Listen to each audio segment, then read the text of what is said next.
Oh, yeah. Yes, Easter at 6. It's like. There. Side by side. Good. So we're literally having this one. Oh, yeah, I think you and I could sit and live with. Oh, and I think there wasn't that piece. No, it is, yeah. Oh, wow. I have a friend that likes them, but that much, but I don't really. Yeah. Oh, that's great. All right. Recording in progress. How's everybody doing? Is Cat TV in here too? Yeah, it didn't loudly explain recording in progress. Recording in progress. I was gonna say, it does show it up in the corner. Yeah, just make sure we got loud. Mike, can you say something? Hello. Thank you, Mike. Oh, happy I can help. The thing about being a new parent with Mike has hit his funny bone going. Hi, everyone. Hi. What's everybody doing tonight? Good. My recollection on what we had was that you all were gonna come back with a response on some of what we had given you, and that we were gonna talk about the public reprimand and the outstanding issues. Sounds about right. Okay, so let's start with easier things first. You guys were looking into the group plan policy for like family leave, Mhm. extended family leave, medical leave. And you had like a couple of things to figure out with different bodies. How's that going? Where are we at with that? We have had a conversation with one of the possible insurers of what the cost would be in terms of putting that forward. I think it's something that we're still willing to have a conversation about the provision of it. Correct me if I'm wrong. Numbers? Oh, we're all good about that. But we wanted to sort of have a conversation about whatever else was out. Yes. Okay. So one thing that we haven't done, and it was kind of like implied that we're going to get to it, is the pay scale matching for Southwest Tech paras. I know that we separated them, and then we were kind of assuming that there would be a matching, and we haven't really discussed it. So just wanted to square this off. You confused me. Okay, so the paras within the ESP contract were separated. There's a separate Southwest Tech category for like Southwest Tech paras, and we haven't addressed those particular paras yet. They're all, Yeah, they're just different groups. They're group 1, 2, and 3 match group 1, 2, and 3 of paras of SVSU. The salary grids match. Okay. So whatever you do with the initial group that's called educational employees, groups 1, 2, and 3 match Southwest Tech. So whatever you do to those 3 groups, you're doing to Southwest Tech's groups. I just wanted to make sure. I wanted Yeah. to confirm that we are in accordance with the exact thing that. Okay, perfect. Great. Where's this?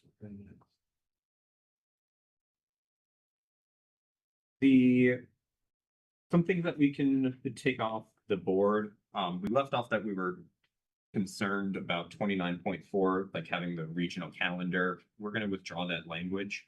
It appears to not be a concern anymore, and we appreciate everyone's effort in trying to make sure that the students at Southwest Tech are, not disproportionately impacted. The teachers aren't disproportionately impacted by having weird calendars. And to whoever put in all the effort to make sure that that happens, we appreciate it, and so we'll withdraw that from consideration.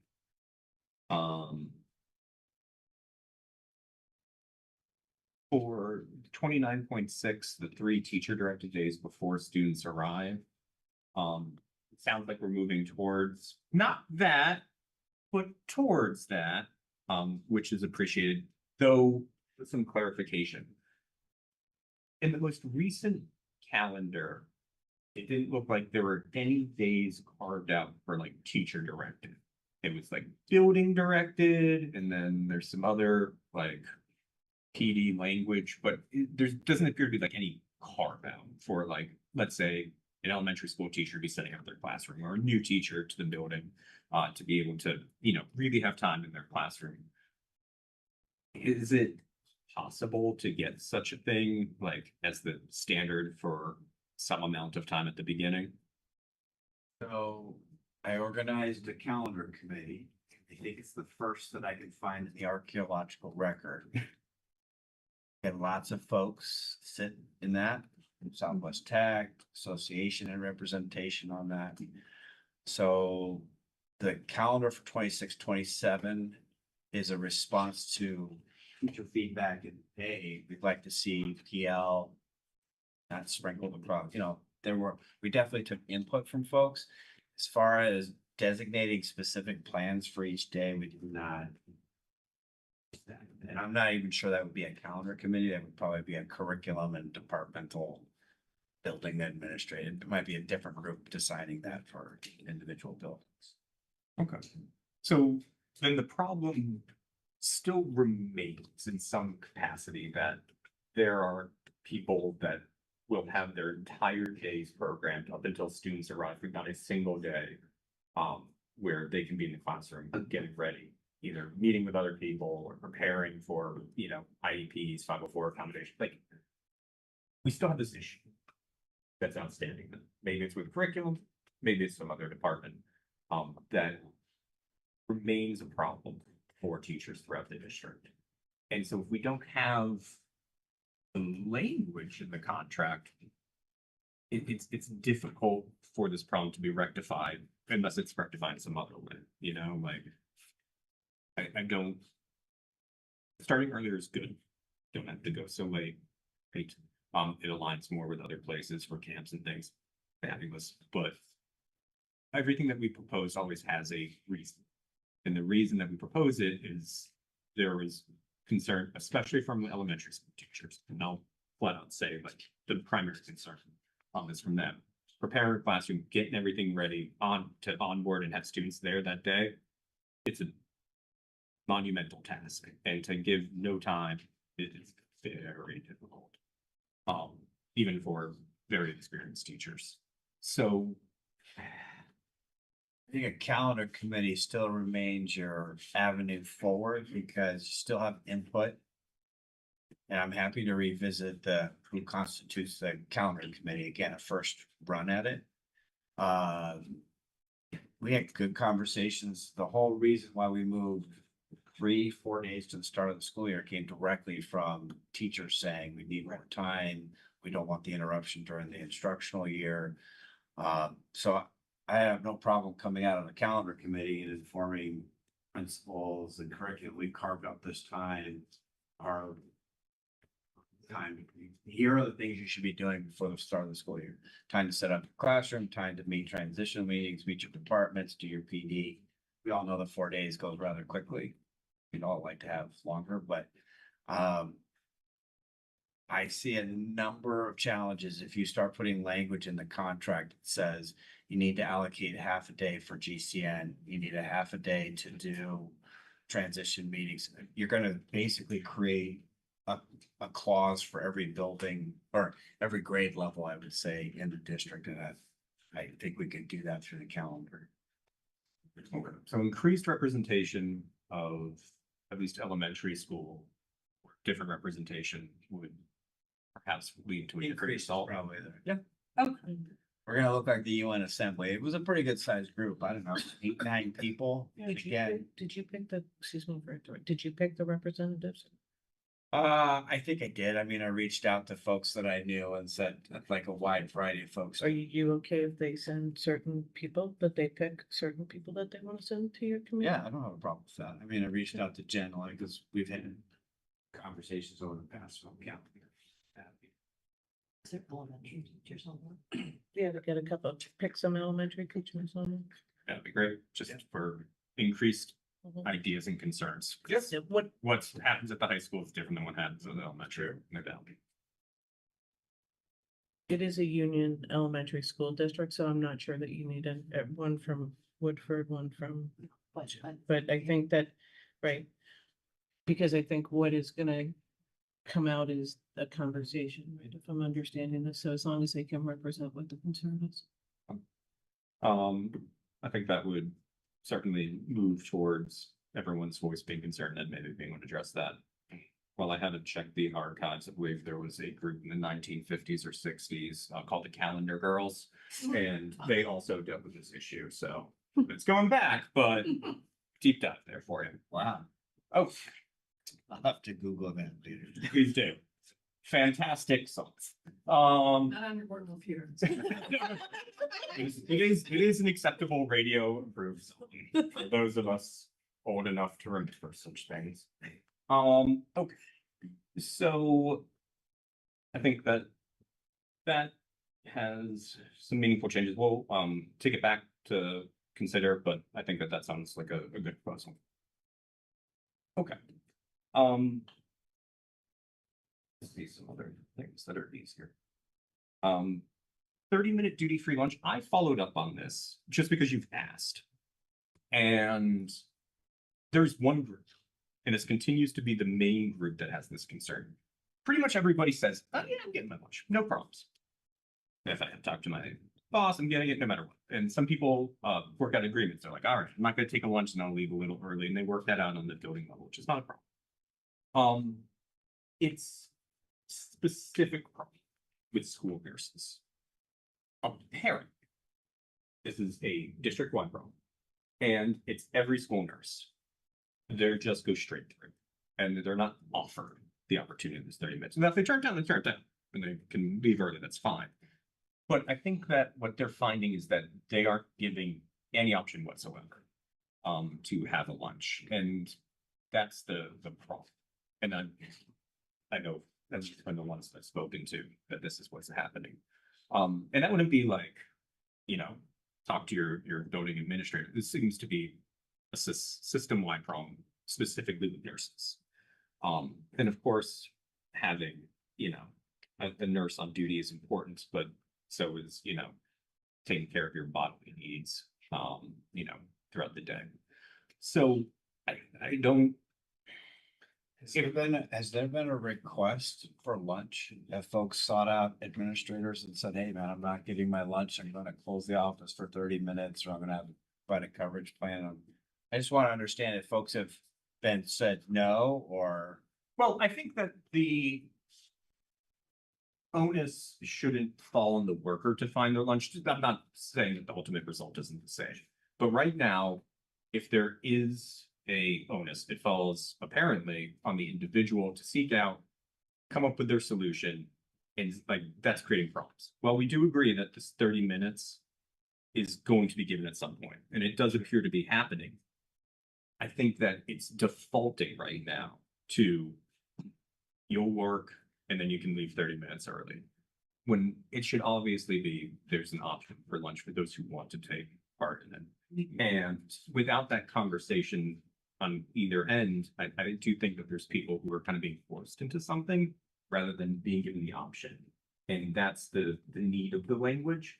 I think we all agree that the 30 minutes should be, standard for everybody. And then they should have that option, because obviously people can make the choice. That's up to them. But it's definitely the default appears to be for nurses that work through, and then that 30 minutes can be given later. What I'm told, I'm not a nurse, and I've never been to the nurse's office. We need to talk about that separately. Okay.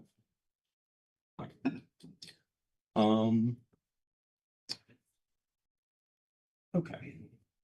So let's see. We're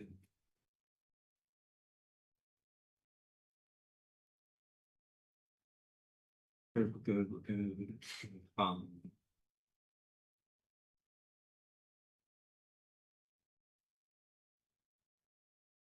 Okay. We're still looking for, update, one more easy thing. 29.30F, you provided us a counter. We want to officially, as we've been working on for a while, Counter with a withdrawal. We're just withdrawing the proposal for changes to make it simple. 29.30F, changes to the high school, instructional time. We are withdrawing like we did with the middle school. It's a larger issue that we're.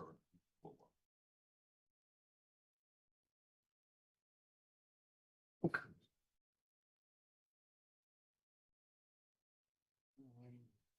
The last remaining kind of easier thing before we get to those larger four that we've been trying for, is the coverage for more than 2 classes per week request. While we acknowledge that there's a substitute, say substitute basis, and which is part of a larger issue of absences. Just in general, like teacher and professional absences create a substitute crisis when there's students involved, no doubt. It's still the position that we have that the onus of like dealing with that seems to be falling disproportionately on the people who are there, right? Obviously. And that by not having the substitutes within the district, the daily substitutes can be pool substitutes. There's all sorts of mechanisms in place that can fix this. We're taking away people's ability to do what they're hired to do. And that's causing real burnout upon those people who remain. And we're trying to solve this, right? And it makes part of the larger conversation. But it would be nice to have some movement, something where like, all right, that is an unreasonable amount. All right. Where, all right, maybe if it's not 2 classes per week, it's great. Something where we can say to teachers, there's a 5-day school week, you're going to have at least 2 breaks so that you can prepare for your next thing, so that you can make the comments that need to be there, so that you can go through, provide comments to your students so that they learn and grow. Instead of going to, because I want to be clear about it, when you go to another class, most of the time there's an ask of, and it's read this chapter, go through this thing, work with these kids. It's very rarely like a passive situation where you put on a movie. That's not, I mean, it's not the 1990s anymore. Like we're not seeing Ferngully all the time. And so we have higher standards now, I think, when it comes to sub plans and lesson planning. And when we leave these, there is an ask to the sub. And so it's not like you're going there and you're able to do work very often. So having some type of minimum floor of prep time within a week would be really beneficial. Without, in fact, I want to be clear, not additional cost, with additional savings. The more that you limit the amount that we sub, the more money you save. And if we're talking about budgets and trying to save money, and trying to spend money, well, as I showed last time, every single time you hire one of us to sub, it only costs you more, substantially more than hiring a substitute, which you can get with, even if you increase the salary, the difference would still be substantial. The savings are there. And so actually all we're asking is for you to save money for yourselves, and everybody else involved with it. It has just numerous benefits, very few detractions. So it's definitely something that we are still seeking. I remember, I think it was Tim Holbrook was the chair of the MAU. One year we were looking at the budget and he said, wow, you're saving a ton of money on substitute teachers this year. You must have improved attendance. And we had to point out the account right below it, which was coverage, and we had deficit spend that by Christmas. Yes. Coverage for teachers. So I would absolutely agree that it is cheaper to hire a sub. But we were talking before this meeting, on any given day, 10% of the employees. 20%. Well, I heard 75. Between 10 to 20%. 10 to 20% of the employees call it sick. And that's, for me, is a much more interesting conversation to say, well, why are folks not able to access, like you said, is it health? Is it burnout? Is it whatever the folks might say? That is 75 to 80 to 100 plus people on a day that you're trying to find subs. And I've been in the education world for 30 years. I've never been in a building that's had more than 5 subs available. So I guess what I'm saying is I appreciate the ask, and in an ideal world, I'd like to have 200 eager, fresh out of college kids coming back and want to cut their teeth on some teaching. But that's not the world we live in. So I guess what I'm saying is I agree with you. It'd be cheaper to hire subs. It'd be beneficial to teachers to actually have their prep in real time so they can be prepared and fresh to help their kids. But when you have 75 people consistently, and last Friday it was 130. It was 130 last Friday, I 107. mean, guys, I just want to be really clear with folks. I'm not sure where you would find that many people within a 20-mile radius who want to sub. So I totally agree with you, James, but it's a problem staring us that I don't have a solution to offer you. Okay, Have we understood. thought about hiring somebody on the low totem pole and be your sub? This is what we do in a town that I live. Yeah, Like, that's an option that they've used and it's been helpful. I mean, it's not gonna solve. it, Yeah, but it's been- when I worked in Massachusetts, we had a permanent sub, showed up every day in coverage. Building was smaller. We probably had a teaching core of about 35 to 40. Busy every day. I don't ever remember. He was a retiree, so he was available, but I never remember a day that he spent in the office like sorting papers because we didn't have teachers too. But even in that setting, we were always looking for more subs. So a permanent sub is helpful. They know kids, they know teachers, they know routines, so you're not kind of airdropping them every day into a classroom. But we gobbled them up every day. We always had a task for them.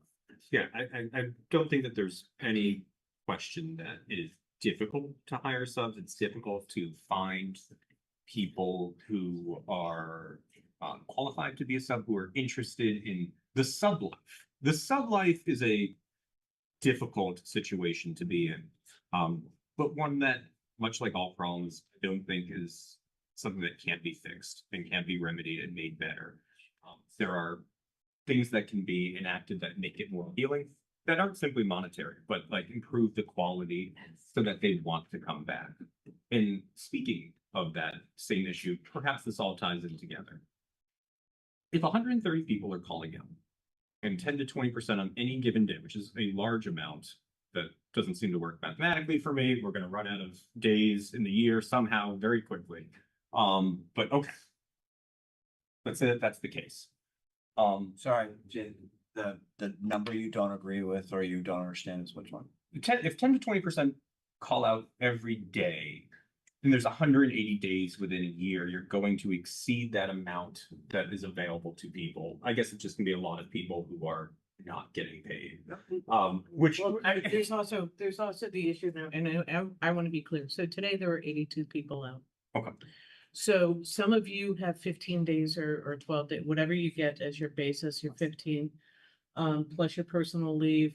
And then there are some of you who have greater personal sick bank amounts that you use. And so there are people who are using a significant amount of time. And I think one of the things that Tim is being very gracious about not bringing forward, so I will do it instead, which is what's concerning from a board's perspective is that there is a chronic absenteeism problem from the board's perspective that hits on things like having to do the coverage, that hits on things of what are the cost of days and what are the costs of loss of instructional time from highly qualified licensed staff presenting education to kids. And these are all concerns that I think the boards have, and I think that the administrators have. I think the problem that the board sees in some of these asks, while there were 82 people out today, there were 130 out last Friday, there were 117 the Friday before. The last time we spoke and had a negotiation session, there were 107 people, and that's all across the SU. I want to be clear about that. So that's not a small number. That's not all just teachers and support staff, right? So if somebody was out of the 107, I think I gave the example last time, maybe say there were 4 people out, let's just say perhaps from the central office, right? So we'll give a bit that maybe that's out too. It's still a large amount of people who are out, and it has a huge ripple effect. We see that's negative what's concerning for us is being, I think, from the board's perspective of being asked to keep providing more time. So that there are some of you who don't access your time, right? I know, looking at some of you, that some of you do not access your, right? Some of you keep it, and the fact that it could be turned into a retirement sort of amount at the end is what your goal is and what your focus is, and you're here every day. Some days you're here that you shouldn't be because you're sick, but you want that day at the end when we get it, right? So there's that person, and then there's some people who they get their time and they burn. And what was a little bit disappointing for us, and maybe it's a broader conversation to have, was a broader conversation about that PTO perspective that you brought. About maybe it is doing just a here's the time, but also maybe managing the access to multiple time days and things like that, right? Because 117 or 130 or 82 or 107, that's a lot of people that are out. And that's a lot of lost wages, that's a lot of lost time. And there's a reason why people are doing it. Some people because they have stuff going on. And some of you are here virtually every day, if not every day. And that also takes a toll too, right? So if you're sick, like, what did you tell me the puke bug was going on for? That's the highly technical term, right? If you're sick with that, you shouldn't be in school. 100%. Right, so it's usage and it goes across the whole perspective. So I think we had a conversation, that's part of why we were waving you off, is having a conversation about that absenteeism issue. Oh, well, let me be clear. I don't run for that. I embrace that.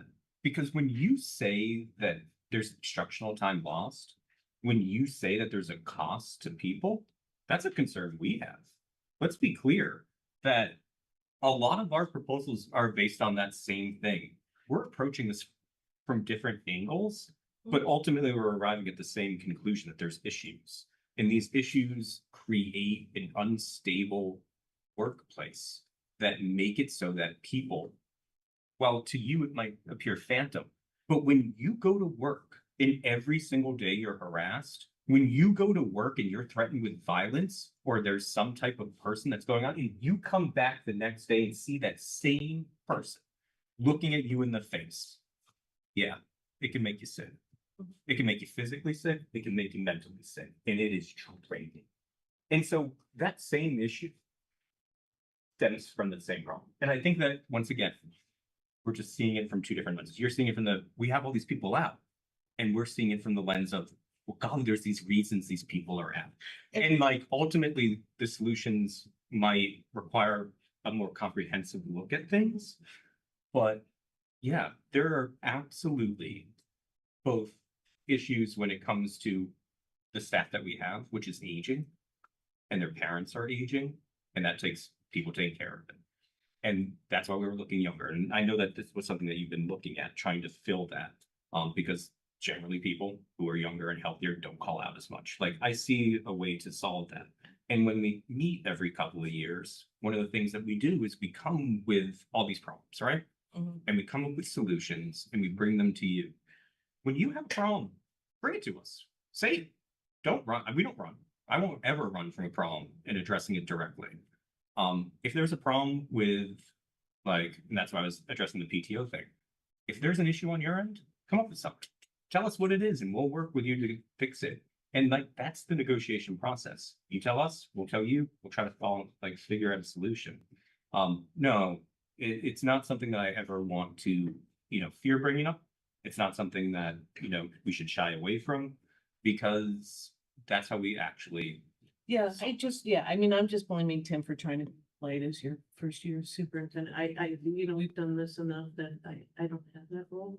So I get to say it, but I agree with you. I think it is a broader conversation. I think it's one that the board members have been very clear about, that they feel, that maybe that PTO conversation has a big chunk of how to manage part of this, right? So, for example, we also had, and I know you're present, and I apologize, but and if you want me to stop, I can stop, because it was your time to talk. But, No, we were also talking about that, the family medical leave insurance, right? And so the concern was with the family medical leave insurance, are we then incentivizing people, right? I got to ask the question, are we incentivizing people again to take time? And it's not an incentivization. Is that even a word? A very good one. To have people take time, it's for people who are on FMLA and don't have their time, right? So it could be a new teacher. It also maybe will be the person who has been every year using their 15, 18 days and then, you know, then something big happens. But predominantly, we're talking about how to attract younger staff and how to make sure that people are okay, right? And so from that perspective, the board can see value, right? But that has a cost, right? And we know that. But that's a cost that the board sees value in, and that it is a benefit for employees to make sure that employees are getting the care that they want to, that they need to have. I shouldn't say want, that they need to have, right, to maintain them. I think it's a broader conversation about the overall issue of the absenteeism, right? I don't disagree with you if somebody, and we talked about this, right? If somebody is having where there is, in their estimation, a toxic environment to utilize, I think the language one of you used with me one of the prior times. I would say to you, there are ways of dealing with it, and if it's not being reached to your satisfaction, then there are additional steps to deal with it, right? I know that because I represent the district and I get pulled into different venues. Right, so I know there are multiple ways to deal with that, but that doesn't mean from the board's perspective that they're insensitive to that, what part of the environment is and what may be causing some of the absenteeism, but they also do see and they're not sure if you are also seeing that sometimes you do have colleagues who do use all their time.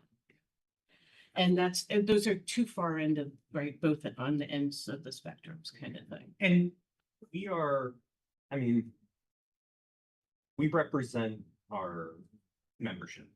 That's true. Mhm. But the people within this bargaining unit are volunteers. And they sign up because they care and they're interested. And generally speaking, when we care and we're interested and we're actively trying to solve problems, bad actors are not a super duper concern. We want the problem to be solved. And if there are issues with bad actors and people acting in bad faith, we are more than willing to compromise with language that will fix the problem. We are not against something like that. And so if there's an issue where you're like, oh golly, this could be abused by these people, tell us and come up with it. And let's see if we can solve this together. Because we work for the greater good, and 100%. The fact that students suffer, that they can learn in a great environment. I mean, we all became teachers because we have faith in the process. Because when we look at students, we see potential, and we see growth, and we see what they can be. And yet, when we teach now, we see so many students not growing because they have no chance to. Because they're put in a situation they cannot succeed in, or they're put into a class where they cannot learn because of the environment. And that is so distressing for every single one of us. And so when we sit down and we try to fix these problems, it's to rectify that. It's to make it so that everyone, every day, can come into our schools and have a chance to succeed. And every single one of our policies is to attempt that. If there's something that stands in the way because of bad faith actors, great. Let's try to fix that. Because ultimately, that's our goal. To make it so that every single student can learn, has a chance every day.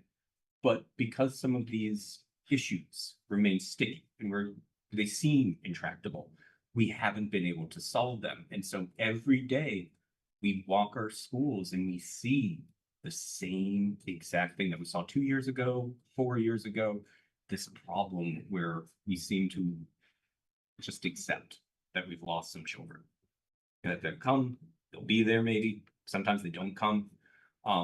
And that there's just nothing we can do. We refuse to accept that as a collective bargaining. We refuse to believe that there's nothing that can be done. And so if there's something standing in the way of the language that we have that we think will fix it, great. Let's fix that. Let's come up with something that will remove these bad actors. Let's refine it. Let's put something that will ultimately allow us to make progress towards our goal. Are we ever going to get to a perfect place? No, because it doesn't exist. It didn't exist in the 50s when calendar girls were around, and it doesn't exist now. It is something that is aspirational, and there's nothing wrong with that. We should aspire to improve each time.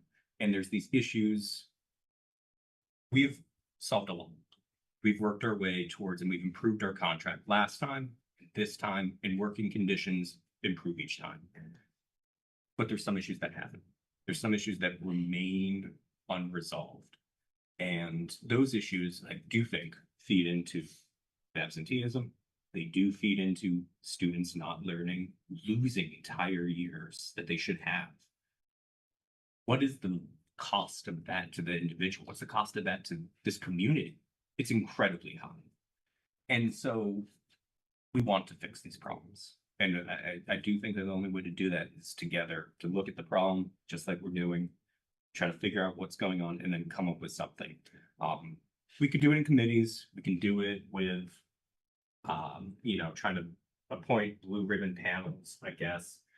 But if there's something that can be done where we can put language in a contract that solves an issue, removes bad faith actors from being a possibility, then let's do that. Simply because then we don't have to wait. We can fix an issue now, or at least put something on that will help resolve it. And then keep working and iterating each and every time to improve the contract, to improve the working conditions for everybody. I would push back only on that kid that's in your classroom and tells you to pound sand or worse on any given day. Not sure contract addresses that. We just spent an hour before this meeting talking about that. I put more faith in, again, I'm a rookie super, so what do I know? But one of the things that we're doing is we contracted with an outside person to look at student services. And one of the feedbacks that they gave us was in a whole menu of things that you can do to help kids access your education, you got some missing spots. You got membership who sits on that group. They're meeting monthly. They're working through the option. That report, by the way, is on the SVSU website. It's in entirety. If you have troubles at night sleeping, you want to dig into a nice report. It's under the superintendent's office. This is the building one.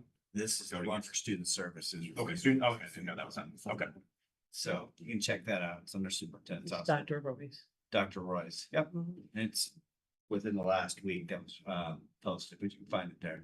But I say that because I hear from principals, I hear from teachers, hey, it's challenging behavior, it's leading to burnout, which is what we're talking about here as far as teacher performance and teacher, expectations. But I think addressing the kid issue, wear and tear of the profession, we can do that through a student services report. Come back and say, hey, look, you need an alternative high school. You need an alternative placement. You need to address this kind of learner who's tearing it up and impacting kids and impacting teachers. I would struggle with a suggestion of how you would put that into a contract. Because it's a kid thing and contracts a teacher thing. So I just want to, Jason, I'm just saying that I hear very consistently that concern is that we have a percentage of our population that's really difficult to teach to, and it leads to people needing to take a mental health day or else. Yeah, I mean, to a certain aspect, I would agree with you that I'll push back on this. Just as we're pushing and having it. We will, yes. But when we say that it's a kid thing, there's very little that we can do. As a fact, we don't really say much about kids in our contract because that's not really what it is, but it's a teacher working condition that we're talking about, which is when a teacher is faced with a working condition, a specific working condition, which is certainly within CBA's purview, that leadership or management, depending on what you want to call them, because we're union talking, would respond in a certain way. That is certainly within a CBA. We're not trying to regulate kids. We're not trying to put in exactly what should happen with kids. All we're trying to do is influence within a workplace how leadership responds or management responds under a given circumstance in order to rectify problems. And that is certainly within a contraction thing. So I would view it differently.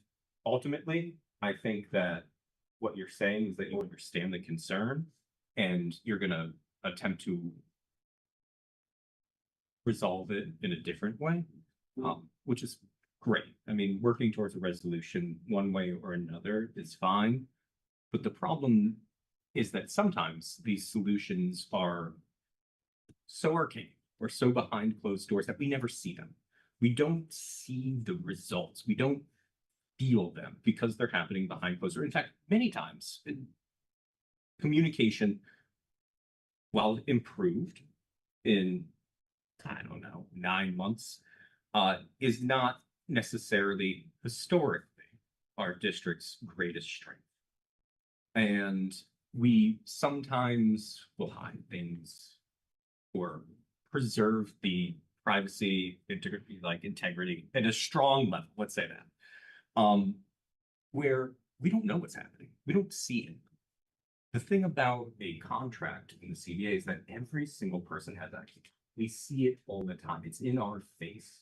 We can point to it. And when people come with problems, and for whatever reason, sometimes they come to me, and I wish they wouldn't because we have building reps that do that. I point to a contract and be like, well, here's what we're talking about. Here's the section. Here's our ultimately what we can do. It's hard to do that with committees. It's hard to do that with, well, we've got this person working on this thing and we've got these things behind the scenes. But on a day-to-day basis, it can sometimes be very difficult to know that anything is happening. And in fact, if you look at it, it looks like every day nothing is happening. And that is the concern that we have. It's just sometimes this progress is so incremental and so behind the scenes that it's almost unnoticeable. And change doesn't have to be overnight, of course. But the fact that we are changing or that we're working towards changing, the more that people know about it, the more that we see it and can feel that it's happening, the more we'll embrace it. And the more that we'll accept that this is, while we're not where we want to be, we're on the road to where we want to be. And I think that that's the feeling that's missing. And so while I want to be clear though, we're talking about not feeling like things are happening when kids are not meeting expectations in the building. Is that what we're talking? no, not at all. There seemed to be a lot of visceral, so I didn't know if a kid had told you to pound sand and you were like, I wanna. Very much not the case. Mhm. Okay, so I'm confused because there's a lot of strong emotions in what you were saying, but what's not being clear? I'm emotional about brands. That's just, But what's not clear? I thought we were talking about consequences and folks not getting followed. I have definitely heard that feedback this year. I wouldn't say it's necessarily a consequence. So I'm trying to figure out what's the concrete. The ask that we have, the additional safety, is for lack of a better term, but really working conditions, is that essentially there are some cases where it's not about pounding sand. It has nothing to do. That has nothing to do with me telling me to, grow some better hair that's not gray and falling out rapidly. It is. But it's instead a situation where it has nothing to do with students. I want to stress that. This is our response to circumstances within the school. Our frustration is not with students. It never is. Students are there to learn. Students are there to grow.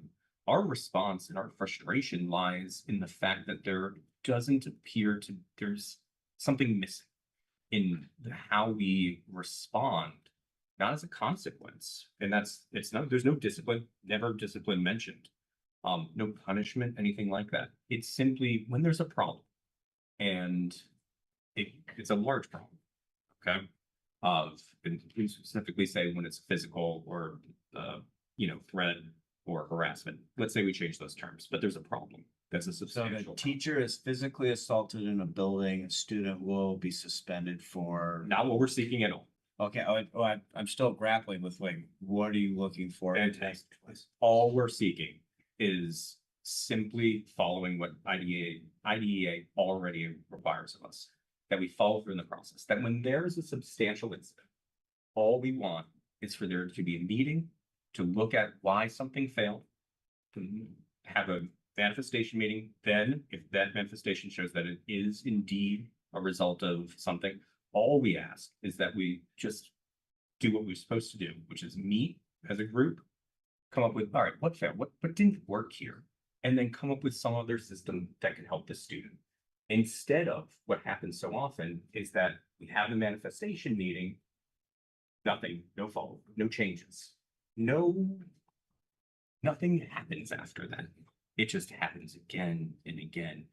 That is the frustrating thing. It has nothing to do with the student, and it's purely based off of what we're not doing, which is not following up, not saying like, okay, there's a failure somewhere. We need to address this failure. What can we do differently? What can we provide to the students so that they can access their education? Because something failed where they're not able to. All right. And so all we ask is that it has nothing to do with suspending it. It has nothing to do, and in fact, it can't. We agree. We're not disputing law here. All we're doing is saying we should just follow the process that we're supposed to be doing and then codifying that within the contract that leadership and management agrees to do that. That's it. Nothing about suspensions, nothing about kids really behavior at all. It's only about how we respond. So I had responded on the board's behalf last time in the fact that the IDA does have in the special ed rules set up how to handle that, and that is not, from the board's perspective, something which should be within the collective. It is something that I think it's a fair statement to say if they're going and they're doing a manifestation determination and nothing is happening. Because if it is a manifestation of the student's disability, as you know, the student has to come back into their program. So one of the things that they should be looking at is whether or not an FBA has to be done, whether or not the behavior intervention plan has to be done. And if that's not occurring, that's a supervision and evaluation issue. That doesn't belong in their contract. That belongs as a supervision and evaluation issue, perhaps with your other staff. Yeah. That you have. Understood. But you weren't here last time, so I'm gonna tell you how I Oh. answered that one. It's fine. No, so that is an area where we do have a difference, the same way the board has a difference that if there is a law like OSHA or VOSHA, then, you know, right, there's a way of pushing forward that doesn't necessarily need to be within, from the board's perspective, within the collective bargaining agreement. Yep. But that doesn't mean that it's not a concern, and I do think that there are valid concerns. I think it's good that you're also here, that you can hear about how to maybe brainstorm on how to come up with ways of addressing the supervision and evaluation piece. Does that make sense? It does. Okay. We also have a weekly meeting. You guys meet with him and we meet too. So we talk A lot about, of meetings. we talk about a lot of stuff. We do have a lot of, everybody has a lot of meetings. The administration don't get it. What a weird choice, but I'm At glad. at some point, People do. right, at some point, it's my fear Tim's gonna say, hey, I wanna go back to hanging out with kids. What? I would get it. Okay. So while we have tangentially covered the safety language, there's still the well, I guess this leads as a natural segue into the sick days. So there's a concern amongst the board. And maybe this is a place where we can find the common ground with language adjustments. I would be surprised if there was a single person in this board who feels that it's reasonable to have an employee who is injured at work, legitimately injured, documented, whole thing, in the course of their duty, to then use their sick days in order to cover that. I think that that's surprising. I don't believe that that's the case. Maybe I'm wrong.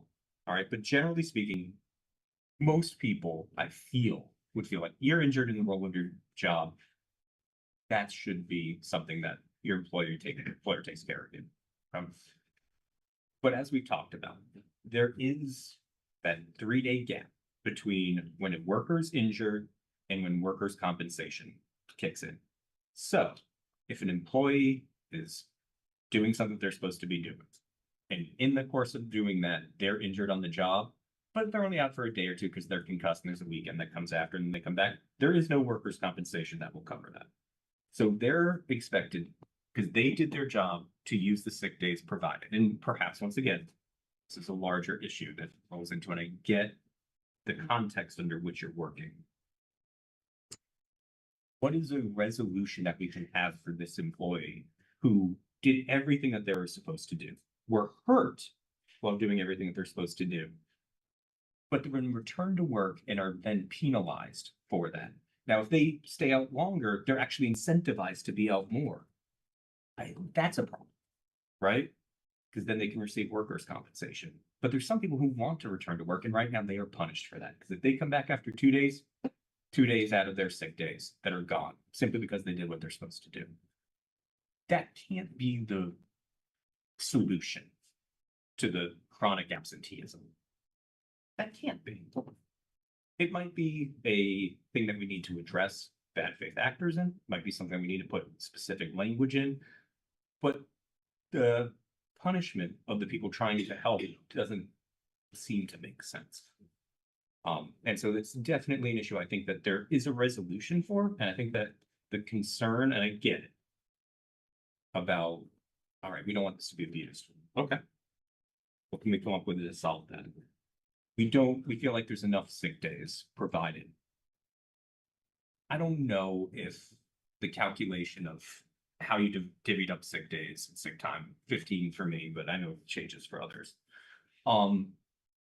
factors in being injured on work. I don't know if it factors in that some of these jobs, particularly with some of the youth that struggle, and while we pay these people more, some of these jobs can be quite dangerous. Like, they can be injured, they can be concussed, they can have laptops thrown at their head.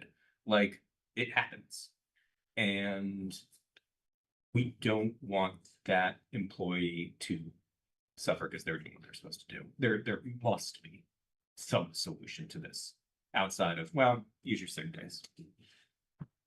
All that does is make them come step in when they should be.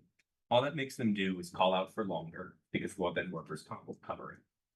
That gap is a problem, and there has to be some type of solution. If it's not ours, okay, what can we do in order to get closer to resolving this? Because we know it's an issue.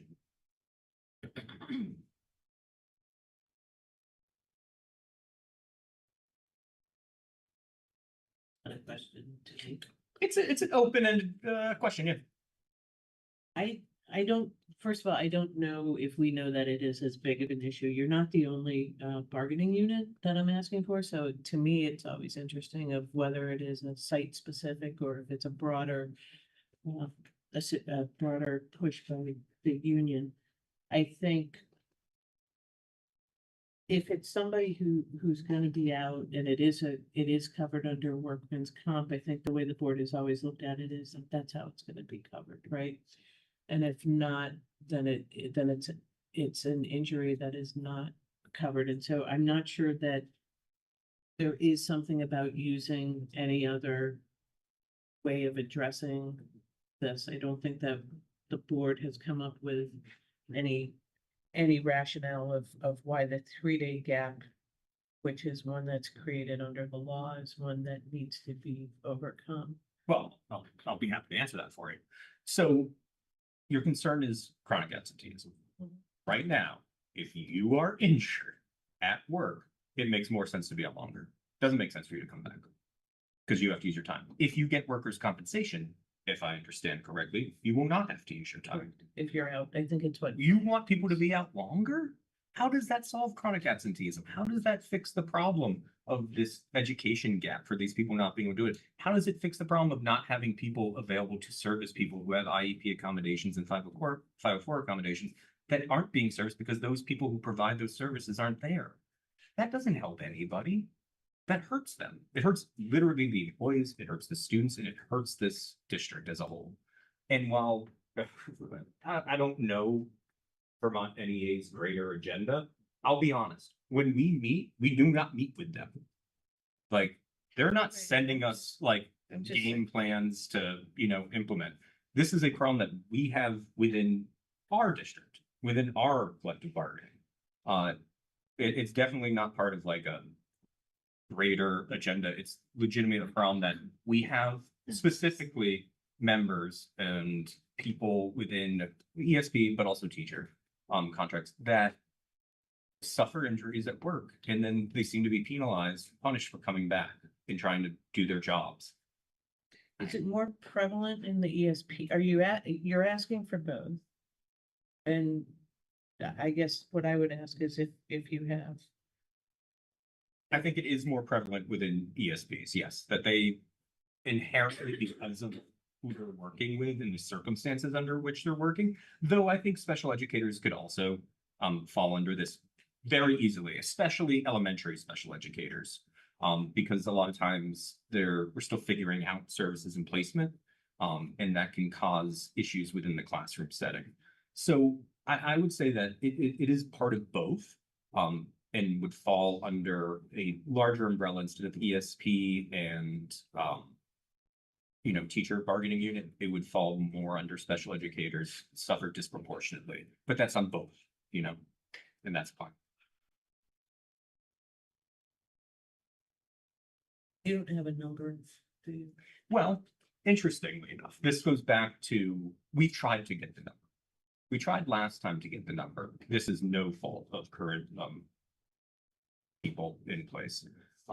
Where we try to inquire, okay, how many people have been injured, have filed complaints and, with the nurse stuff? Because you go to nurse, right? Then you go to health and you do the whole thing, right? And so we asked, we said, what's the number? How can we want to figure this out. We want to see exactly what's going on so we can solve this problem.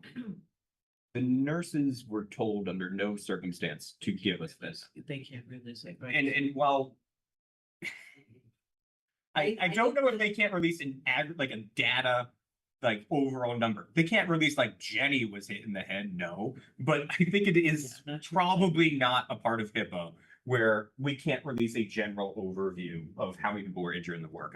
That would be shocking. You guys went to the nurses. in Yes. other words. Okay, so there are other ways we can. Yeah, so we did try to get this information, but we were rebuffed. Okay. But yes, I'm certainly always, the more information we have, the stronger argument. There's no reason I would try to not have data. Okay, no, that's fine. I actually knowing several of the nurses, I'm not surprised that they told you no. It was, from what I understand, a dictate from above, not from their perspective. But to be fair, I wasn't there, so that's hearsay.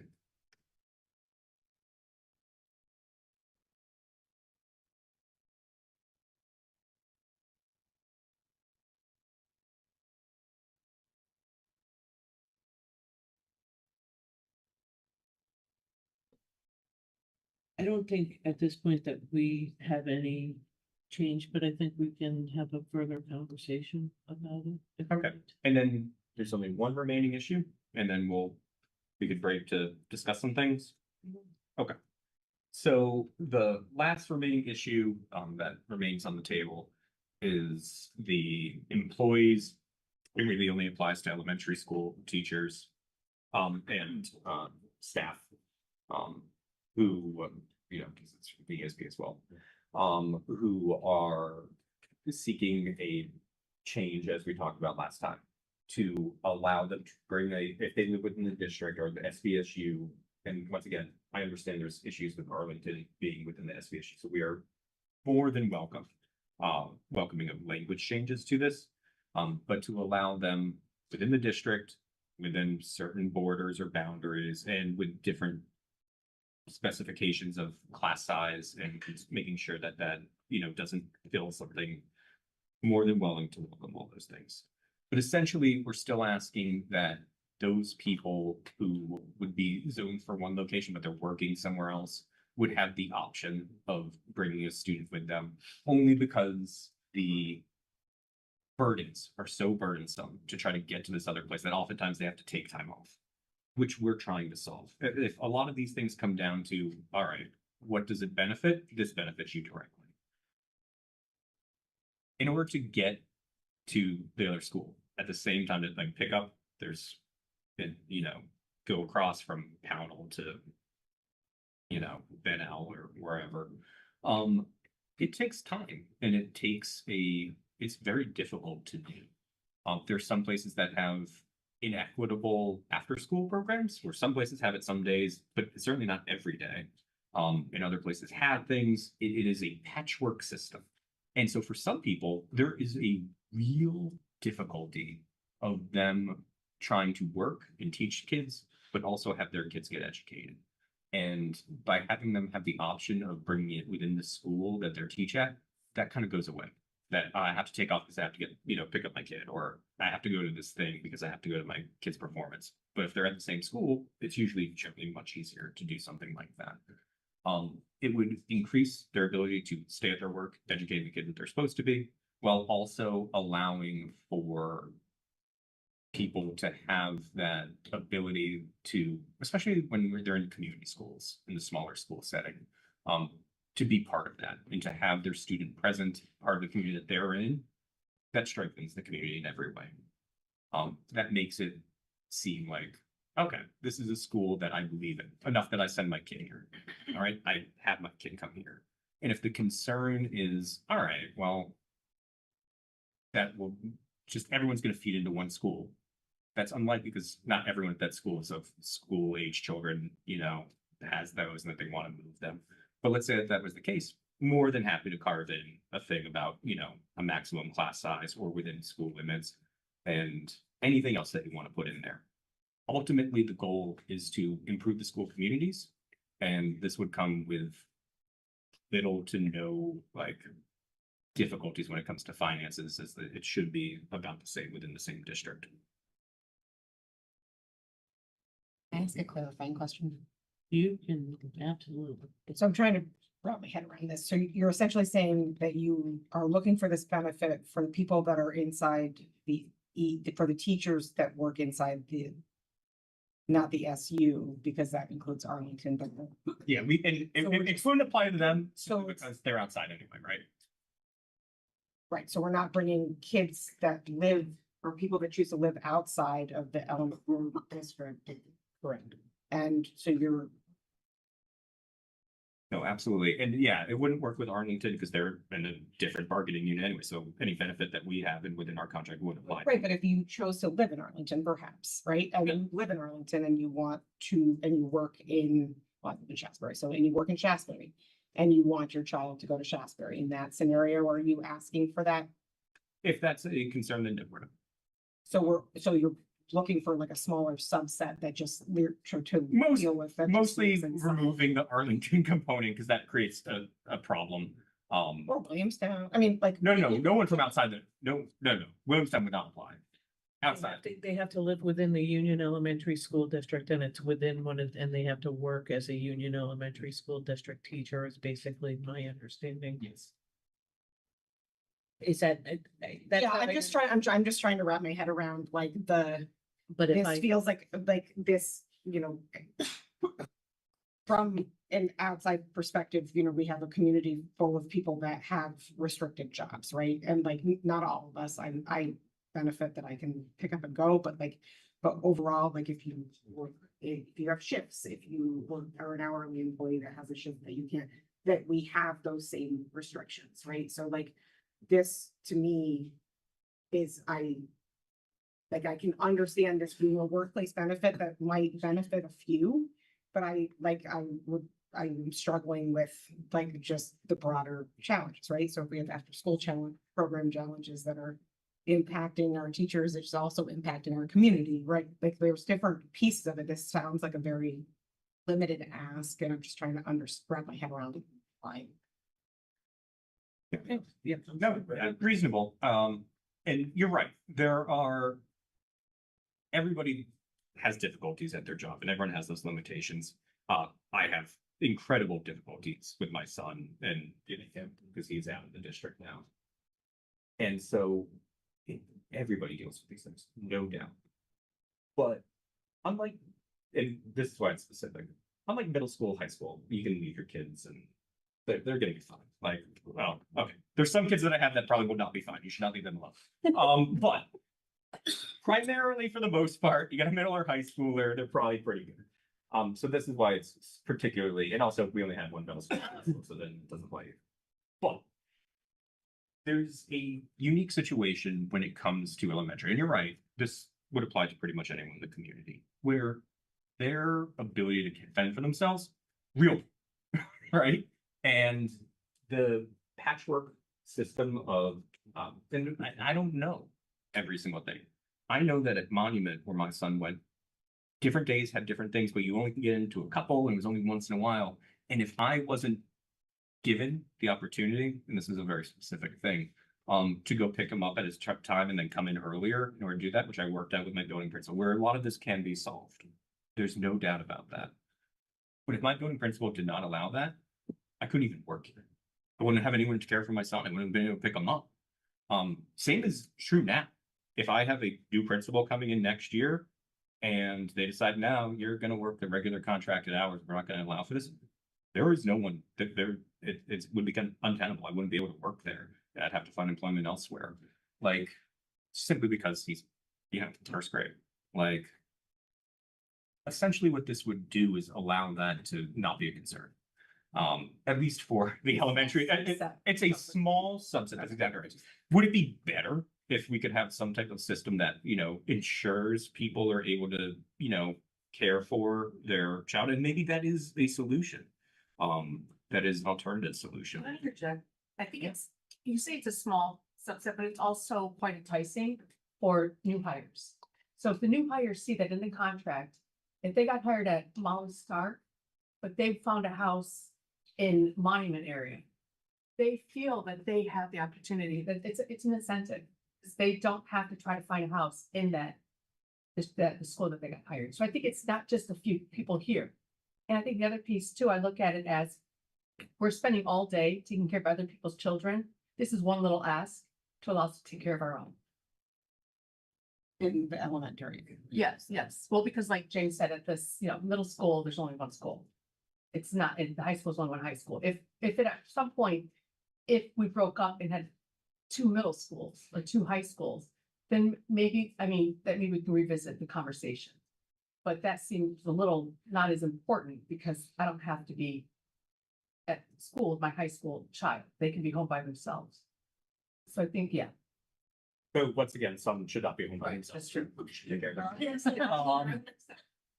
But it is a problem. Like you're right. Sometimes things can be smaller, but it can also be important to those people. And as I told us, every time that we're meeting, we poll our membership and we say, all right, how important is this to you? Like, how many of you feel this is strong? And this was the second strongest aside from safety. Like, I was flabbergasted by that because I was more like him, like, well, all right, I don't know how this would be, but I didn't have that problem, But for people who do, it does seem to be a driving, thing where they're like, yes, that is something that would be both enticing, but also necessary. And it would be, obviously changing the overall structure of anxiety that parents feel when they have to get across town and they have to be there in a certain way. We are not a sprawling district, but we're not necessarily the smallest district. It can sometimes take 20 minutes to get from point A to point B. If you're at Pownell and you have to go to Woodford, that's unlikely, but let's say that that's the case. It could take a while, and 20 minutes at the end of school when they only supervise to a certain point, that causes problems and it causes anxiety. It makes it so that people can't necessarily do their jobs in the way they could otherwise. This would be a way to take that off their plate. And once again, fully acknowledging every single person within our entire community who has a young child knows the difficulty of childcare and of finding a way to look after that child when you're trying to do something else. It is hard. Some jobs are flexible, some jobs aren't. What we're trying is not to flex the job, but to flex the circumstances under which the job is conducted. Have any of your people approached Nick and said, hey, look, instead of working at, the school, since the contract permits people to be moved? Is it possible for me to be moved? I don't know the answer to that. That's not something that I deal with.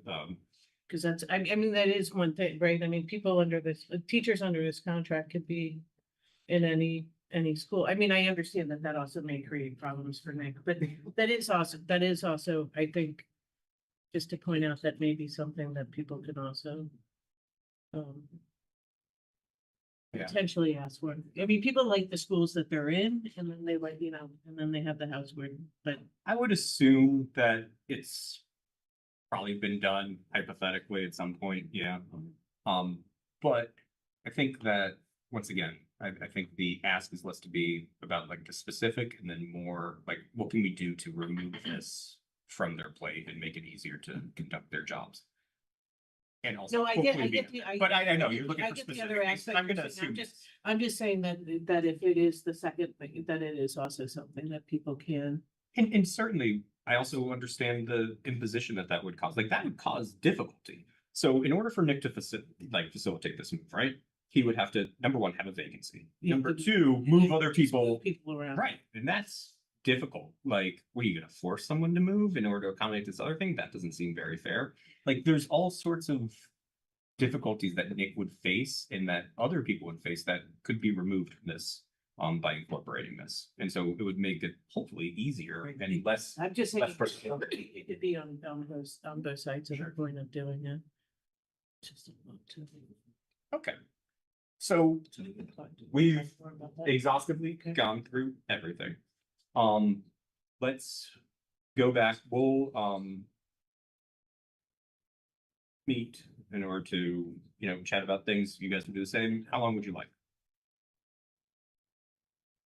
Just a second. Sure.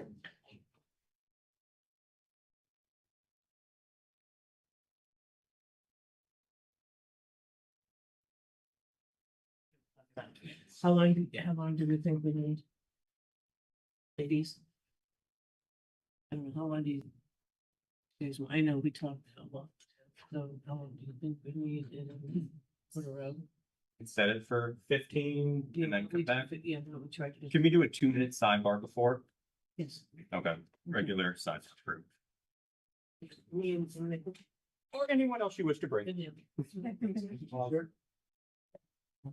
Recording stopped. It says it at the top of text. Kathy, you go.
On Boston and Dollar General.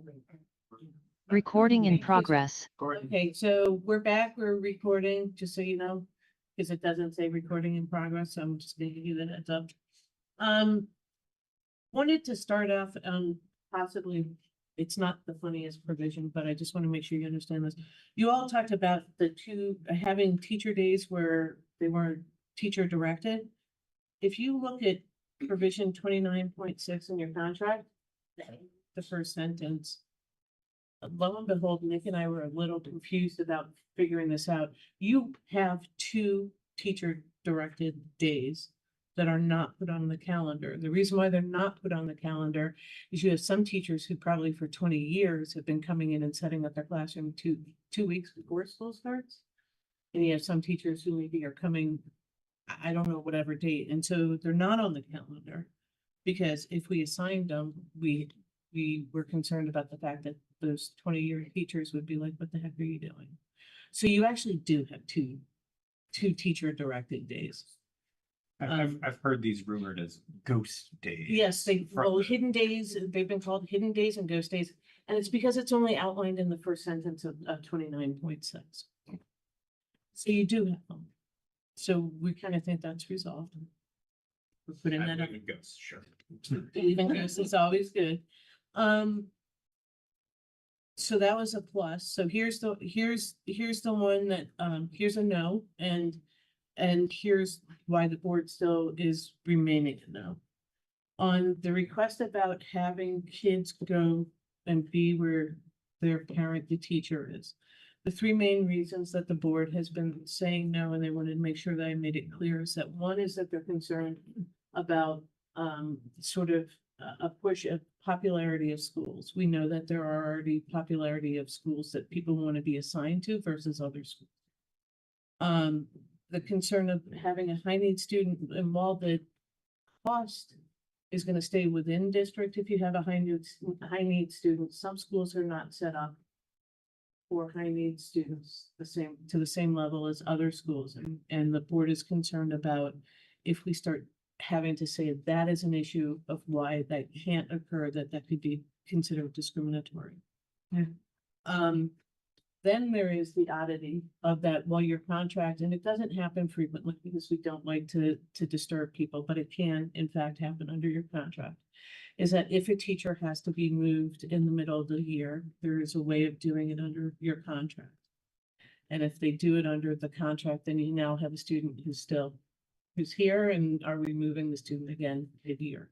And so that is a concern from the board. We had a lengthy conversation about the issue of permitting that. We understand, and you all articulated very well the bases for why you're asking for it. But the board maintains that those concerns for them are still there. And so the board is still maintaining a no on that one. The issue of the workers' comp gap. Nick, make sure I say this correctly, because Nick and I keep going back and forth on this. We are open to taking a look at the workers' comp gap. We want to take a look at, I think we have better access to better data than you do to see what that would be. What we propose in exchange for giving that, if we come back to the table on that, so that I'm just putting it out there so that you can discuss it, is your contract now provides that we can ask for a note after the 5th, right? Is it after the 5th day? It was after the 5th day of 5 days, after 5 days of. From the same illness. From the same illness, right? Consecutive.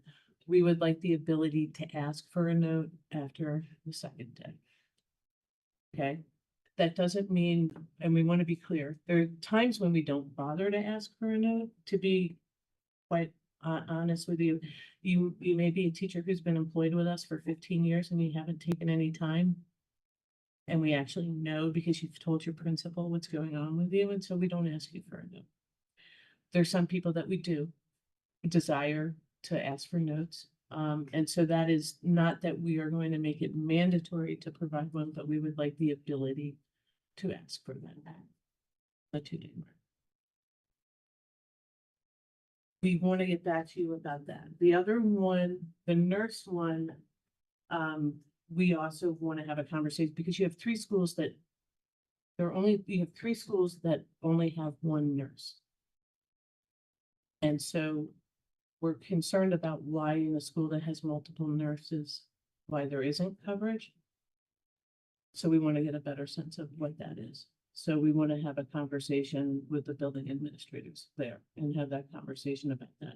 If it is something which is coming down that it's looking like we're saying, hey, no, you have to be open, that's a problem from our perspective, to be quite honest with you. It may wind up being something, and I'll just float it, where it may be something we come to an agreement, which is that if the decision is made, much like if you lose your prep time, we may just have to make sure that we make them whole for that, because that doesn't, leaving early is not a solution either, by the way, because if you still have kids there and you're leaving early, then what's the value? It's generally after kids are gone. It's So, like, after kids are gone? yeah, so like 2:30, we have no kids in the building. Nurse Okay, all right, I just wanted to make has sure. done her Right. charting or whatever, but like, But you still do, right, you still have kids that may be there for after school stuff and things of that nature. So we do want to have a further discussion about that. We also, I think, are going to take a look at how many teachers are living within the districts that they're teaching in too, if we can figure that out a little bit too. We're not sure if we can have access to that data. We can figure that out. Am I missing any?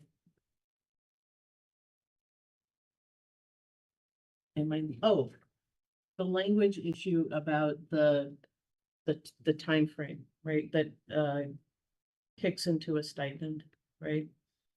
For class time frame. You withdrew your proposal. You Yes. had a proposal out there. Our understanding is that the schedule is going to change next year. I'm not sure if that's right. word on the street. That's the word on the street, that potentially the schedule is going to change. We haven't removed our request because it has issues for what is occurring now for us. Is that correct? Otherwise, the contract is, Firm schedule we have to confirm that the schedule is going, we want to confirm that the schedule. before we is- agree that the old language still works Right, under the new schedule. before we withdraw ours. Because the word on the street is that your schedule is gonna go back and will be consistent with that, because you got rid of the principle that kept changing your block times.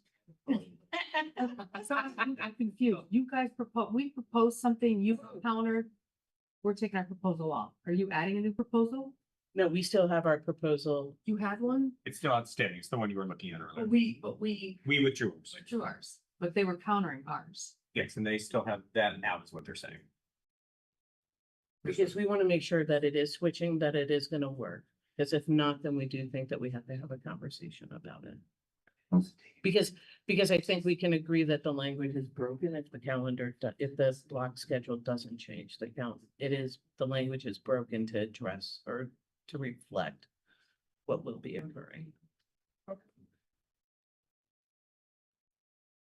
Is there anything else that is out there? One thing that we didn't address and that we actually meant to, omission, but even I, wanted to address it, the public reprimands. And the language around that and coming to. We did have that conversation and it is again a hard one, which is that on one hand, we agree with you that there shouldn't be a public reprimand. And I want to explain how we view a public reprimand. I reprimand you now as your supervisor. That's a very public reprimand. I reprimand you through email and these guys are all on the email. That's problematic as well. Our concern is that it is something which again, we think is a supervision and evaluation, and we want to have a conversation about where the height, where the stress points are for you all and have that conversation about it. But it is an expectation that either rides within the administrator's contract as what our expectations are for them, or if it's with a director or somebody in central office staff or something along those lines, that it rises to a level of what is a supervision evaluation of professionalism for that individual.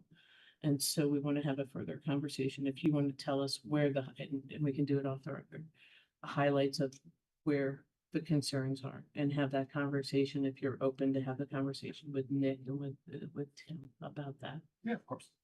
But I just want to make sure that we understand that we have a pretty broad view of what would be considered public, and that's not.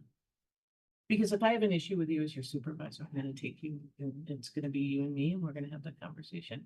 It's gonna be you and me, and if you feel you need a union. Yeah, and I think that that's pretty much, we agree that that's what should be, and then anything outside of that is less. than Right, I think that's ideal. also, I think it's also a training issue maybe too, and with supervisors. Yeah, and I guess the overall benefit of just, and perhaps the only benefit of having in the CBA, because once again, as we've said before, like this, we agree, we're in agreement on this, like no one's gonna be disputing these things. Is just letting, especially new teachers, know, and other people who are unfamiliar, might come from other settings, about the expectation about like professionalism. And while there are professional contracts and professional standards that they have, expectations and within their contracts, we don't have those, nor do we know those. Not that we don't have access to them, but I mean, like, that's not something people are going through. But they are more likely to contact their union rep or contact, you know, a person at the school, be like, what am I supposed to do?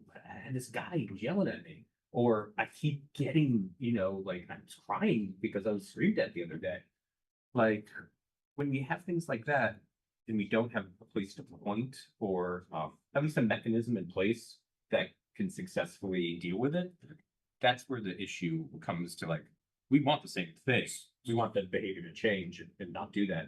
And I think it's sometimes letting people know.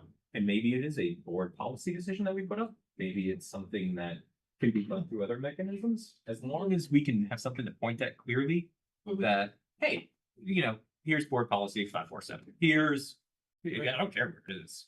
As long as we have something where we can be like, all right, everybody knows this. We've had it clear. I think that would be perfectly fine. I have to, so they make me go to the policy committee meetings. Oh, that must be fun. It's a blast, actually. I truly enjoy it more than you can understand.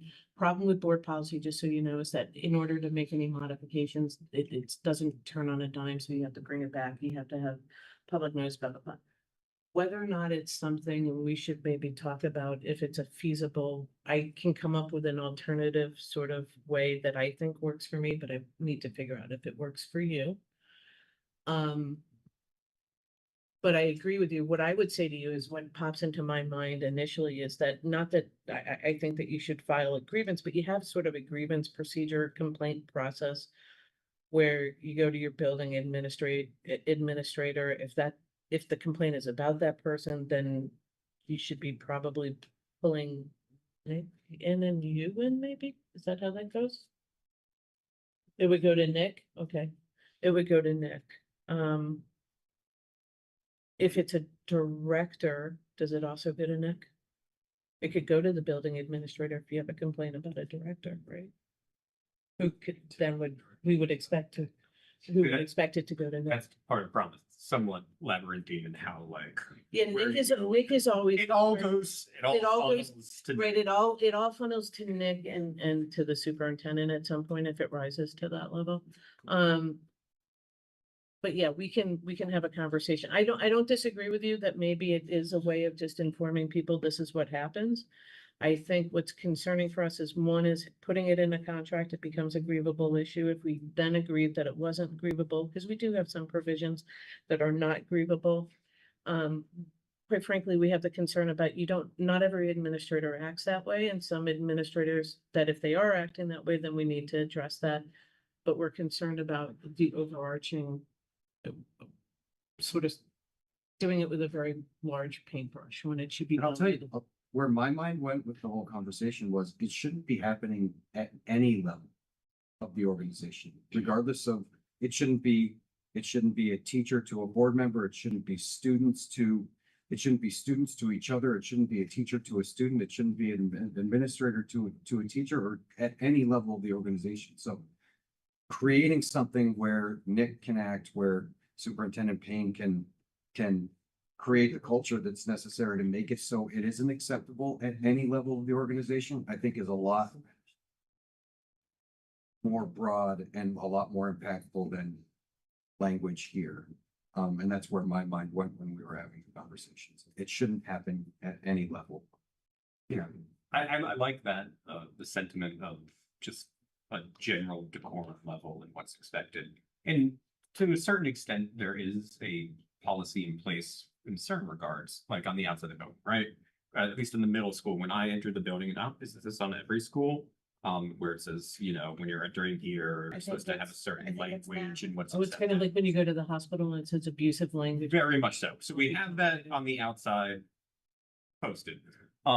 And so it's there, but I don't know if that idea, and it's there, but like, does everyone know what applies to them? Is that in bringing them in the conversation that this general way we talk to each other and can resolve it? And I 100% agree with you that teachers to students, students to each other, it's everybody within our community should have a reasonable level of decorum. And Including like, board meetings. I mean, just for Hey. people that are there volunteering, like, it applies there. and you hit volunteering, right? Like, it is a hard job for many board members. I'm sure most people don't even know they don't get paid. And like, it is a donation of time and effort, and all people that are working towards solving the problems in our community and educating people in the community should be treated with respect, and we should treat others with respect as well. Even though I get impassioned, I try to at least keep it up a certain dignified level of Hey, decorum. you haven't been unprofessional. I would have mentioned it to you. Oh, thanks. We would have taken me private. I would have asked you to step outside and we would have talked one-on-one about it. But yeah, certainly I. Same way you would have taken me to. Yeah, no, and so, no, we understand. And so it is as Scott laid out for us. For us, it's a bigger view. It's an all-encompassing viewpoint too. But it is not one that is not to be minimized, right? About on the interaction with a supervisor or somebody who is a person in authority potentially over you, that yes, that always has to be a professional interaction as well. So it sounds like we've got some outstanding issues, that will require a little more research and digging into Mhm. the various things, so that works. You've given us a counter proposal when it comes to the workers' compensation gap. Except for that, we haven't decided on, we have to figure out where on the 3 days, if we're gonna land on the whole 3 days, what we're gonna land on. But I wanted you to know it also comes with, we're also proposing that. Understood. Yeah. And so we could wait for finalization then before we respond, because there's nothing to respond Yes. to now except for an idea. Right, I Okay. just wanted you to have a heads up about the second part of it. All right, that works. The only things really outstanding are the family leave, which we'll get to at some point. Mhm. And then once we nail it down, and the changes. So safety language 8.14. Let's call it that, but let's just call it the.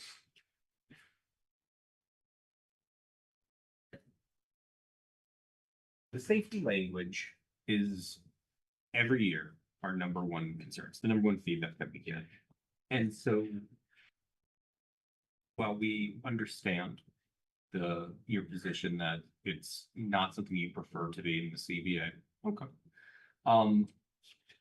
We would love, as I said earlier, to have some idea where things are going. And I do believe there are movements and changes and a desire to resolve this, but we can't see it. Our ask then is for some tangible way to see these changes. It can be Tim Payne fireside chat. It can be See, I appreciate that as a history major. I know what that reference is. I do too, as a history and philosophy major, yes. I have a face for radio, so I love all radio things. So it can be that it can take the form of a lot of different things, but I know recently there's been like a community engagement session about various issues last one's budget. Perhaps the next one, there could be one, could be about like school environment and safety. Something where we could present the ideas and changes that we know are being worked on so that the community can be aware, like, all right, here's what we're doing, here's what we're thinking, here are the problems, and here's our solutions to it. Essentially, the more transparency that they have on the issue, the more people are aware of it and that there's movement, both from a community perspective as well as a teacher perspective, an educator perspective as a whole, and people who work within the school system. The more that we know that things are coming, the more that we rely on the fact that people know and that there's things being worked on, the more comfortable people become with it, the more likely they are to have hope that things are shifting. And so if we could get something arranged or agreed upon that kind of just shows this progress, that it's not intractable, that we're not giving up, I think that would go a long way towards our members feeling comfortable with the situation, having hope that there's change. That hope is a powerful motivator. Just a little bit goes a long way. And I think there's a lot of ways that we could get to where we have to go. But we need some type of roadmap or some type of guidance that kind of shows this is where we're headed. These are the problems we face. Exactly like what was done with budget and other things, both on a state level and local level. I think that that would be a wonderful way to at least let our members know we haven't given up as a union, but that management hasn't given up either. That they really do have plans in place and then working towards executing those. I can't think of a thing outside of the CBA that would be as effective as something like that. So I will happily commit to that. I want to be really transparent though, folks who, watching board meetings, wherever. I think couching the challenges that I see, lower enrollment, the budget situation as a Vermont-wide problem. And because I live here and it's in my interest, of course, to have people wanting to move to Bennington for the future, right? I don't want to scare people away to think that this is Bennington's draining students. I'm trying to couch it as a bigger issue.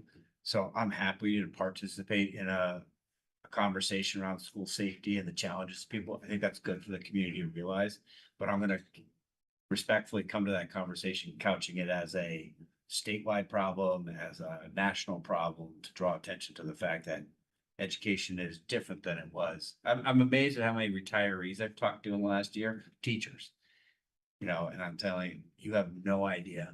The landscape has changed so dramatically in the last 5 years. And it's been nice to hear people like, you're right, it's different, but I would want to, whatever conversation, I'm happy to have that conversation in front of membership. I'm happy to have that conversation in whatever community forum you want, but I'm going to couch it as a whole because I don't want to reinforce what I think is a narrative already for our part of the state, that there are good places to go live and go to school, and there are places that you want to avoid. I think that SVSU is a fantastic place to come and get an education as a kid. I'm not sugarcoating it. I'll talk facts, but I'm going to couch it as a statewide thing. So I just want to be clear up front with that. But I'm happy to change. That would be my jam. I'd just love to be part of that conversation. Okay. Yeah, I mean, especially with something like education, is certainly on a state, federal, and local level. And there's aspects to all of those. There's only certain things that we can address on a local level. Absolutely. And there's certain things on a federal level that we have no power over. And as you know, at a state level where we are frustratingly unable to make a large dent in it. But the thing we do have control over is the local decisions. Absolutely. What we do to respond to them.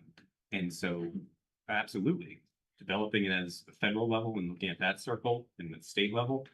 And the thing is, with the local circle, that's where we do have the most say. And that's where, like, what we can do as a response is essential. So, like, while we can look at the problems and see why they exist, the question then becomes, all right, what can we do here to address both these problems that are happening nationwide? What's our response? What are these problems that we face statewide? What do we do? Because we can't fix the state and we can't fix the country as much as we would like to in certain aspects and ways. The thing we do have control over is the local. And so if we're couching it on a state and federal level, cool, no problem to give context. But the goal is not to frighten anybody. Giving truth doesn't frighten. Shining light on even areas of weakness or things that we know that we could do better on. I want to live in a place that does that. The place I don't want to live is the one that hides it. The one that keeps information from people. That's not, I think, the ideals that we have within this community or any community. Like one of the ways, the old saying in the Washington Post, sunlight is the best disinfectant. Like by shining the light on things, we are able to see the problems, they talk about them openly and fix them. So couching it, cool. But certainly, I think focusing still on the problems that we have and the solutions that we can have.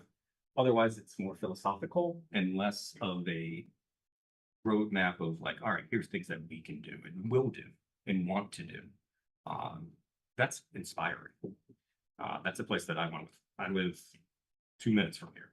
Like my son plays around here. I entrust my vehicle inspection to people from here. Like the community is what we respond to.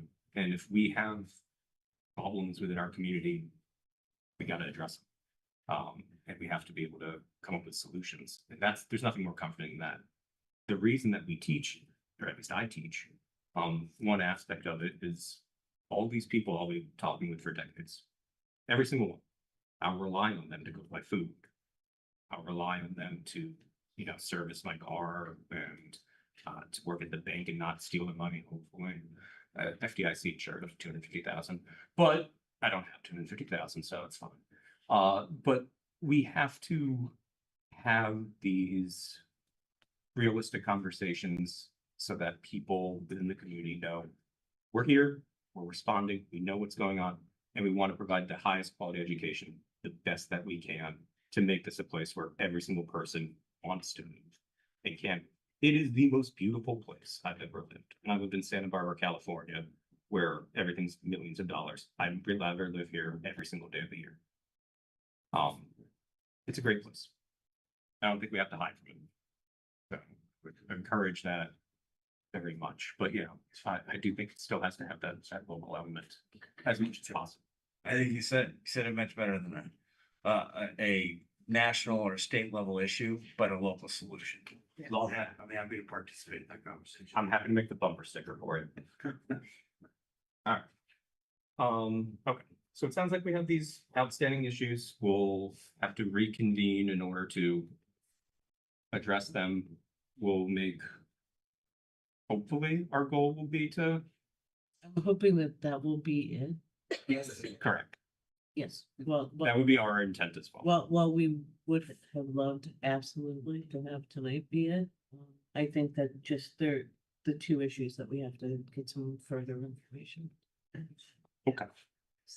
Sounds good. But I also think that I have dates that if you notice, and I apologize on his behalf, and probably should have started. Board member, the missing board member, Christopher Fee had an emergency that came up. So, but he gave us the dates he's not available. So he asked us to try and stay away from the dates he's not available. Okay. So that we can have that. I'm thinking it would be I don't necessarily think it's a long meeting, and to the extent that we can do, and I can't promise you because I'm looking at the calendar. To the extent that we can do stuff in between, just make it a very quick meeting that we'll try and do that too. Okay. Always optimizing time is always great. Yeah. I don't know, What are you looking at? I don't know when your board meetings are. I can tell you guys, we weren't looking at doing it the first, second, or eighth, right? It's on the 7th. Elementary is on the 7th. Can people do it on the 9th? Is that a no? Try to flip it around. It's not available on. So what days does it have to be to get everybody here?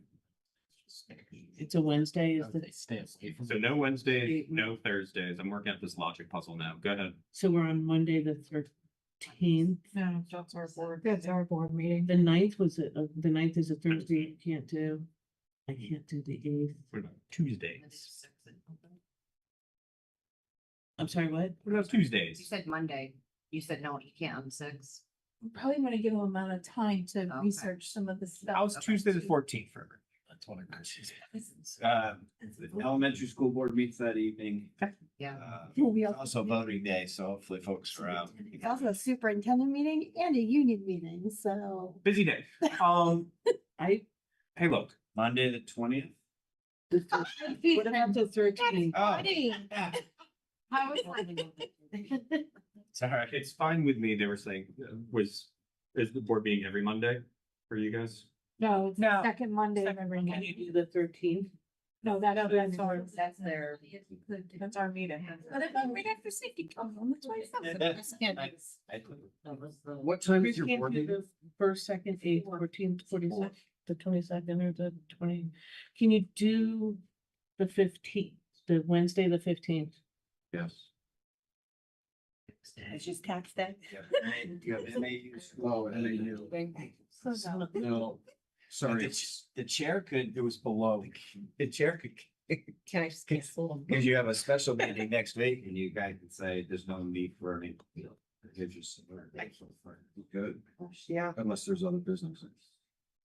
there was a couple things that needed. So is the 15th a tentative potential? Not to put you under the. Oh, it's fine.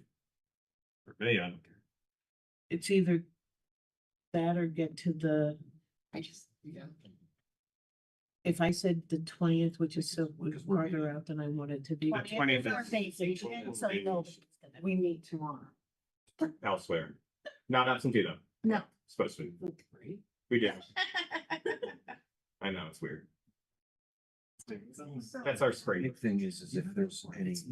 That should be, it would be on the April agenda, they'll just make it on tomorrow's. That's an informational meeting for vote. I just. Yeah, sorry, pension, all kinds of. Go on. They can just be. Yep. Got it. So you think you can do whatever I just said? I think in that effort to try and get this done, Yeah, I just the most. just to go longer. Proposed 6. I would like to have. Oh, Chris can't. Because we've already got news to the season, and I would like to. Well, I think they were thinking it will be December. Policy, the 6th, is the 6th too close? Could you get the research done? I have this for the policy. Tim, you can't do this. Right. They can't do this. So You can't. I can? you Can you cannot. do the 6th? Yes, but it would be done, policy committee could be done at 5:30. Oh, wait, I have to. do Should the that be policy. an hour? and a half? You're already here. I know how to do it remote. Are we having a policy committee? We are. Break my heart. Okay. Well, we have to because I haven't had one since December and that was noted at the last meeting. All right, the 6th, though, we can do it after that meeting? We could actually cut that meeting short to a. We could cut that meeting short. How about the 6th? Does the 6th work for everybody? Not you. Yes. But it would, We could we, make- we would meet at 5:30. He's great. He's not, those are the dates he said he wasn't available. I wrote them down. Okay, so we be meeting here, right? Can we make it, we meet it here? 5:30? Can we meet here because the policy committee meets here on Friday? But it would just, not that it's all about me, but it would be a lot easier if we met here. so what day again? The 6th. Can you all do Next that? Monday. But you want it at 5:30, right? Instead of 5:30. We have to move to 5:30. You're not gonna be available? No, but that's fine. Can we? It looks as. We're gonna try and get it done in an hour. Okay. Done. Deal. Okay. You're free on a Because I think it's just having the, I think it's just. We have a quorum still. We're good. Chrissy is unavailable. All right, so. Oh, quorum. I'm putting on this. Chrissy is I'll be unavailable. Me and her. There's 11 of them. Okay. You just need 5. Bracket, Nick enough time to get. Nick, does that give you enough? We will make it happen. That's the day that works here. We're good. Good. I'm sorry, Nick, I really No, didn't. apologize me. I didn't really ask you, Nick, but I meant to. I'm just- So we'll do what? All right, 5:30. Here. Oh, we don't need to hear. You need to? We're gonna have the higher end of the year. Still have the entire Should have all next year off. for Renee. Yeah. All right. So I think we're good Monday. Thank you very much. Thanks, everybody. Because I'd like to get this. Recording stopped. I agree, no, I agree. Yes. So let's hear. Yeah. Absolutely. That's. Highlight. It should be an hour long meeting. And we're gonna send out one tomorrow. Now, Nick, are Hey, you lots of still expectations. recording? No, recording's done. Yeah, and we have to start. Let's go.